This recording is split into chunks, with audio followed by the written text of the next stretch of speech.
I want to say, as we begin to work now after the Easter Passover recess, I want to thank all the senators who have come to the floor in recent weeks to express their bipartisan support for the Violence Against Women Reauthorization Act. They've also emphasized, and I agree with them, the need for the Senate to take up and reauthorize this landmark legislation. For almost 18 years, the Violence Against Women Act, which is called VAWA, it's been the centerpiece of the federal government's commitment to combating domestic violence, dating violence, sexual assault, and stalking. And the impact of this landmark law has been remarkable.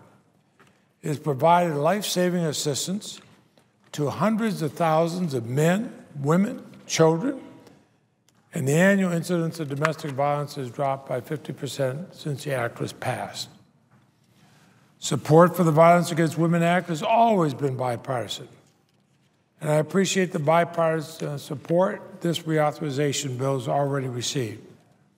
Senator Crapo and I introduced the reauthorization of the Violence Against Women Act in November, with Senators Heller and Ayotte joining as co-sponsors in March. We now have 61 co-sponsors in the Senate from both sides of the aisle. And I hope the Senate will take up and pass this bill soon. The Violence Against Women Act is about responding to domestic and sexual violence. Its programs are vitally important. And our legislation has looked at and learned from the experiences and needs of survivors of domestic and sexual violence from all around the country.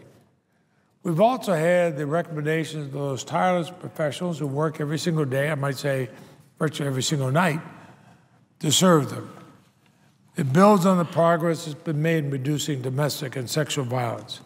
It makes vital improvements to respond to unmet needs as we have each time we've reauthorized the Violence Against Women Act.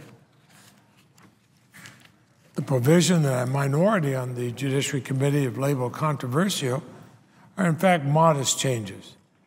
They meet the genuine, unmet needs the service providers, the those they see every day when they work with victims all over the country. Now, this is what we've done on every single VAWA reauthorization. We've looked at what we've learned since the last one, and then we take steps to recognize those victims whose needs are not being met, and we find new ways to meet them. That's nothing new or different. It's what we've always done, and it's one of the reasons, because we have improved it each time, it's one of the reasons why domestic violence has dropped. Should not be a basis for a partisan division or delay. And the legislation also includes important changes to respond to current economic realities. We all know that while the economy is now improving, there remain difficult economic times, and we have to be responsible in how we spend the taxpayers' money. That's why in our bill we consolidate 13 programs into 4. Remove duplication and bureaucratic barriers. It's another one of those things you do each time reauthorization, you try to make it better. It would cut the authorization level for VAWA by more than $135 million a year. That's a decrease of nearly 20% from the last reauthorization. It's also significant accountability provisions, audit requirements, enforcement mechanisms, and restrictions on grantees and costs. Again, saying we want to do the right thing in the Violence Against Women Act, but we also want to protect the taxpayer's dollar. That's why it's a bipartisan bill. It's a product of careful consideration, and that's why it has widespread support. There's really no reason why we should not take it up and debate and pass it. The Judiciary Committee passed this bill after we considered a number of amendments, including a substitute offered by the minority. I've reached out to the distinguished ranking member, Senator Grassley, to ask about possible amendments and time agreements for consideration. We should do what we've always done ever since the first VAWA Act years ago. Pass it with strong bipartisan support. These problems are too serious for us to delay. Any one of us who served in law enforcement and have gone to a scene where somebody's been severely battered, sometimes killed, I know when I've gone to those scenes, I never heard a police officer say, well, is this a Republican or a Democrat? They say, is this a victim? What do we do to help them? And that's what this is. It's not a Republican or Democratic bill. It's a sensible bill to help the victims of violence.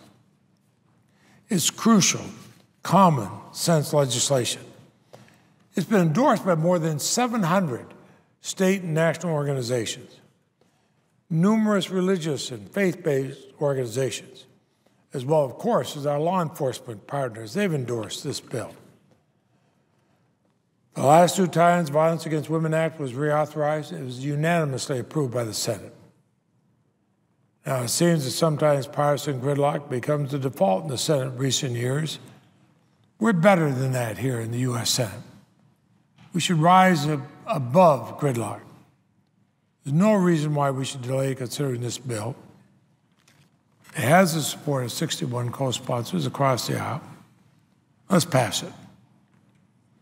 So I said before, domestic and sexual violence know no political party. Violence happens to too many people in this country. Its victims are Republicans and Democrats.